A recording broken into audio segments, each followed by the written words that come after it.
کیا ہوا ہے زمل؟ مرحا نے کیا کہا ہے تم سے؟ حماد نے اسے صوفے پر بٹھاتے ہوئے پوچھا۔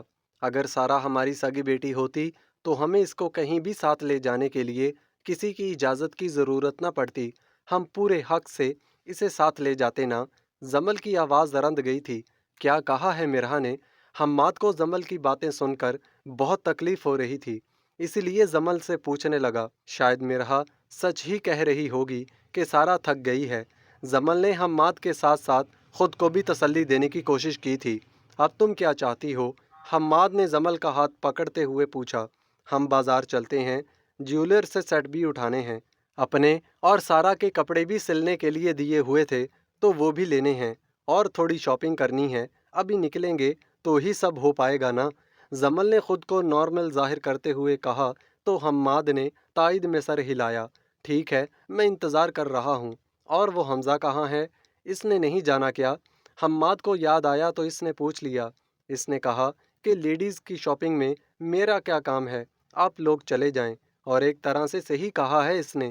اب سارا دن وہ میرے ساتھ شاپنگ کے لیے کہاں خوار ہوتا پھرے گا، بلکہ میں نے سوچا تھا کہ آپ بھی مجھے اور سارا کو ڈراپ کر دیتے اور جب ہم شاپنگ کر لیتے پھر واپس پک کر لیتے ہمیں، مگر چلیں جیسے اللہ کی مرضی۔ زمل گہری سانس لے کر رہ گئی تھی۔ چلو جلدی کرو، دیر ہو رہی ہے۔ حماد یہ کہتے ہوئے باہر نکل گیا تھا اور پھر زمل نے بھی جلدی سے گیٹ لاک کیا اور گاڑی میں آ کر بیٹھ گئی۔ حماد یہ دیکھیں، یہ سوٹ اچھا لگ رہا ہے نا؟ ہماری سارا پر بہت جچے گا۔ زمل ایک سوٹ کی طرف اشارہ کر کے حماد سے پوچھنے لگی تو حماد نے بھی زمل کی بات کی تائید کی۔ ہاں، ہماری سارا پر تو سب کچھ ہی اچھا لگتا ہے۔ ہاں، بس ایک مسئلہ ہے، پتہ نہیں اسے پسند آئے یا نہیں۔ حماد نے بہت دکھ سے بات کہی تھی۔ تبھی شاپ میں 4 لوگ داخل ہوئے تھے۔ زمل اور حماد تو اپنی ہی دھن میں ایک دوسرے سے باتیں کر رہے تھے کہ جب ان لوگوں پر نظر پڑی تو 2 منٹ کے لیے زمل اپنی آنکھیں نہیں جھپک سکی، کیونکہ وہ لوگ کوئی اور نہیں، سارا، ارحم، فریال اور فیصل تھے۔ اور جب ہبا کی نظر زمل اور حماد پر پڑی تو اس کا دل کیا کہ یہ دھرتی پھٹ جائے اور وہ اس میں سما جائے۔ ہبا تو مسکرا بھی نہ سکی، شرمندگی سے اس کا رنگ فک ہو گیا تھا، کیونکہ ابھی اس نے مرحا سے کہلوایا تھا کہ وہ تھک گئی تھی اور ابھی وہ ان سب کے ساتھ بازار آئی ہوئی تھی۔ زمل باقی سب سے بھی ملی اور پھر زمل نے خود کو نارمل ظاہر کرتے ہوئے ہبا کو گلے لگایا تھا۔ حماد نے بھی ہبا کے سر پر ہاتھ رکھا تھا۔ چلو اچھا ہے تم مل گئی، یہ سوٹ کیسا ہے؟ ہم لوگ یہی سوچ رہے تھے کہ سارا ہوتی تو خود پسند کر لیتی۔ دیکھو کبھی کبھی دل سے نکلی ہوئی دعائیں کیسے قبول ہو جاتی ہیں۔ اب بتاؤ یہ اچھا ہے یا کوئی اور پسند ہے، اور اگر یہی پسند ہے تو کلر چوز کر لو۔ زمل نے پوچھا تو ہبا کے گلے سے آواز ہی نہیں نکل رہی تھی۔ مما، جو بھی آپ کو پسند ہو لے لیں۔ ہبا نے بمشکل الفاظ ادا کیے تھے۔ ناراض ہو ہم سے؟ زمل نے سارا کو پریشان ہوتے دیکھا تو پوچھ لیا۔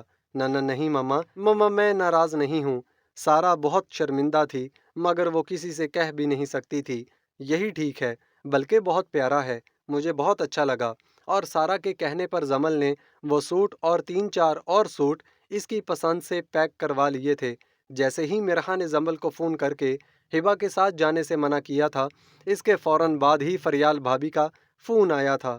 ہیلو مرحا، کیسی ہو؟ ہبا سے کہو کہ جلدی سے تیار ہو جائے، اس کی سینڈلز لینی ہیں اور کچھ جیولری وغیرہ بھی لینی ہے، ہم 15 منٹ میں پہنچ رہے ہیں۔ اس سے پہلے مرحا کچھ کہتی فریال بھابھی نے فون بند کر دیا اور ہبا نہ چاہتے ہوئے بھی جانے کے لیے مجبور ہو گئی۔ زمل نے بس اسی شاپ سے اس کے پسند کے سوٹ لیے تھے اور پھر دوبارہ اسے نہیں کہا کہ وہ اس کے ساتھ مزید شاپنگ کرے اور پھر خدا حافظ کہتے زمل اور حماد وہاں سے نکل گئے تھے۔ جیسے ہی ہبا کی شاپنگ مکمل ہوئی، اس نے ارحم سے گھر جانے کا کہہ دیا۔ ارحم پلیز، مجھے آپ سے بات کرنی ہے۔ جب وہ شاپنگ مال میں بنے فوڈ پوائنٹ کی طرف لنچ کے لیے جانے لگے تبھی ہبا نے ارحم کو الگ سے بات کرنے کا کہا تھا۔ مما 1 منٹ، فریال کو کہہ کر وہ ہبا کے ساتھ تھوڑا سا دور چلا گیا تھا۔ ہاں بولو ہبا۔ ارحم اسے پریشان دیکھ کر خود بھی پریشان ہو گیا تھا۔ مجھے گھر جانا ہے، ہبا نے ارحم سے کہا تو وہ حیران سا اسے دیکھنے لگا۔ ہبا کھانا کھا لیں پھر چلتے ہیں، مجھے بھوک نہیں ہے، ہبا نے ناراضی سے کہا۔ پلیز ماما بابا مائنڈ کریں گے نا، چاہے 2 نوالے کھا لو، مگر انکار مت کرو پلیز ہبا۔